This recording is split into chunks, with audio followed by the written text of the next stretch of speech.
નમસ્તે. તેનાલીરામની વાર્તાઓ તો સાંભળીએ છીએ. આજે આપણે એનો ઇતિહાસ જાણવાનો પ્રયત્ન કરીએ. વિશ્વની પ્રસિદ્ધ સંસ્કૃતિ ભારતમાં જ પાંગરી હતી. ભારતની સભ્યતા અને સંસ્કૃતિનો વિસ્તાર એટલો મોટો છે કે બીજા દેશો એના મુકાબલે 100મો ભાગ પણ નથી. સુતરાઉ કપડાં, દશાંશ પદ્ધતિ, ચેસ, કેરી, યોગ, પ્રાણાયામ, ધ્યાન, વેદ, શ્રુતિ, સ્મૃતિ, ઉપનિષદો, આ બધો ખજાનો ભારતનો જ છે. દક્ષિણ ભારતનું એક રાજ્ય વિજયનગર. પોર્ટુગીઝો તેને બિસ્નેગા રાજ્ય તરીકે પણ ઓળખતા.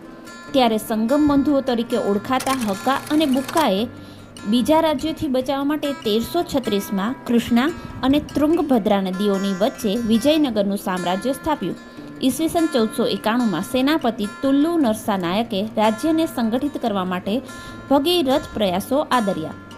કૃષ્ણદેવરાયને તેનાલીરામની મુલાકાત કેવી રીતે થઈ એ આપણે પછીની વાર્તામાં સાંભળીશું. ફરી મળીએ.